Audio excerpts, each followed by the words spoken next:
Champions ട്രോഫിയിലെ അവസാന group ഘട്ട മത്സരത്തിൽ കിവീസിനെ തോൽപ്പിച്ചുകൊണ്ട് ടീം ഇന്ത്യ ടൂർണമെന്റിന്റെ സെമിഫൈനലിലേക്ക് കടന്നിരിക്കുകയാണ്. കരുത്തരായ ഓസീസിനെയാണ് ടീം ഇന്ത്യ സെമിയിൽ നേരിടാനായി പോകുന്നത്. ന്യൂസിലാൻഡ് മത്സരശേഷം ഇന്ത്യൻ ക്യാപ്റ്റൻ രോഹിത് ശർമ്മ സെമിഫൈനലുമായി ബന്ധപ്പെട്ട് നിർണായകമായ സ്റ്റേറ്റ്മെന്റും നടത്തുകയുണ്ടായി. ഈ ഒരു അപ്ഡേറ്റാണ് ഇന്നത്തെ വീഡിയോയിലൂടെ നിങ്ങളുമായി പങ്കുവയ്ക്കുന്നത്. വീഡിയോയിലേക്ക് കടക്കും മുൻപ് ആദ്യമായാണ് നിങ്ങൾ ഈ ചാനൽ കാണുന്നതെങ്കിൽ പുതിയ ക്രിക്കറ്റ് അപ്ഡേറ്റുകൾക്കായി ചാനൽ ഇപ്പോൾ തന്നെ മറക്കാതെ സബ്സ്ക്രൈബ് ചെയ്തു വെച്ചേക്കുക. അവസാന ഗ്രൂപ്പ് ഘട്ട മത്സരത്തിൽ ന്യൂസിലാൻഡിനെ 44 റൺസിനാണ് ടീം ഇന്ത്യ പരാജയപ്പെടുത്തിയിരിക്കുന്നത്. ഇന്ത്യ ഉയർത്തിയ 250 റൺസ് വിജയലക്ഷ്യം പിന്തുടർന്ന ന്യൂസിലാൻഡിന് 45.3 ഓവറിൽ 205 റൺസ് എടുക്കാനേ സാധിച്ചുള്ളൂ. സ്പിൻ ബോളിംഗ് കരുത്തിലാണ് കരുത്തരായ ന്യൂസിലാൻഡിനെ ടീം ഇന്ത്യ ഇപ്പോൾ മറികടന്നിരിക്കുന്നത്. ഗ്രൂപ്പിലെ ഒന്നാമന്മാരായി സെമിയിലേക്കാണ് ടീം ഇന്ത്യ ഇപ്പോൾ മുന്നേറിയിരിക്കുന്നത്. ഇതോടെ സെമിയിൽ ഗ്രൂപ്പ് ബിയിലെ 2ാം സ്ഥാനക്കാരായ ഓസ്ട്രേലിയയാകും ടീം ഇന്ത്യയുടെ എതിരാളികൾ. ചൊവ്വാഴ്ച ദുബായിൽ വെച്ചാണ് ഇന്ത്യ ഓസ്ട്രേലിയ ആദ്യ സെമിഫൈനൽ നടക്കുക.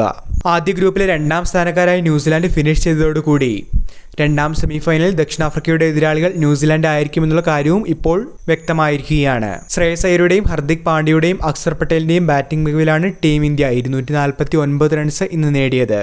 കോഹ്ലിയും രോഹിത്തും ഗില്ലും നിരാശപ്പെടുത്തിയപ്പോൾ മധ്യനിരയിൽ അക്സർ പട്ടേൽ ശ്രേയസ് അയ്യർ പാർട്ണർഷിപ്പാണ് ടീം ഇന്ത്യക്ക് വീണ്ടും മത്സരത്തിലേക്കുള്ള വഴി തുറന്നുകൊടുത്തത്. ഇരുവരും ചേർന്ന് 98 റൺസിന്റെ പാർട്ണർഷിപ്പാണ് 5ാം വിക്കറ്റിൽ നേടിയെടുത്തത്.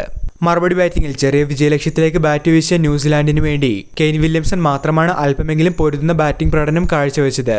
വരുൺ ചക്രവർത്തിയുടെ സ്പിൻ കരുത്ത് തന്നെയാണ് ടീം ഇന്ത്യക്ക് ഇന്ന് വലിയൊരു വിജയം തന്നെ ഒരുക്കിയത്.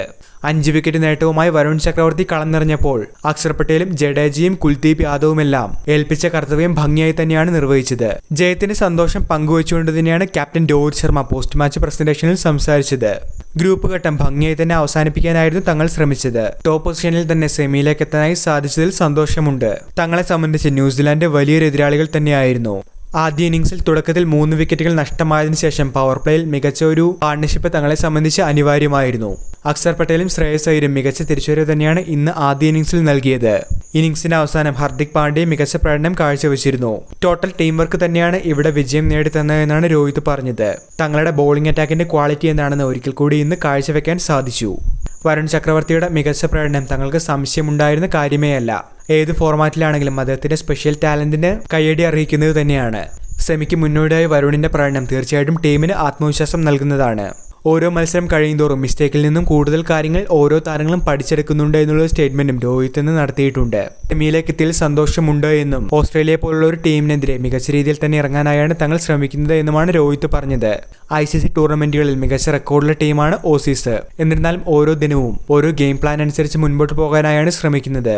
ഏറ്റവും മികച്ച പ്രകടനങ്ങളിലൂടെ ഫൈനലിലേക്ക് തങ്ങൾ എത്തുമെന്നുള്ള ഒരു സ്റ്റേറ്റ്മെന്റ് നൽകിയാണ് രോഹിത് ഇന്ന് വാക്കുകൾ അവസാനിപ്പിച്ചത്. തീർച്ചയായിട്ടും കഴിഞ്ഞ വർഷത്തെ ഏകദിന ലോകകപ്പ് ഫൈനൽ തോൽവിക്ക് പകരം വീട്ടുക തന്നെയായിരിക്കും ടീം ഇന്ത്യയുടെ ലക്ഷ്യം. വീഡിയോ അവസാനിക്കുന്നു. പുതിയ ക്രിക്കറ്റ് അപ്ഡേറ്റുകൾക്കായി ചാനൽ ഇപ്പോൾ തന്നെ മറക്കാതെ സബ്സ്ക്രൈബ് ചെയ്തു വെച്ചേക്കുക.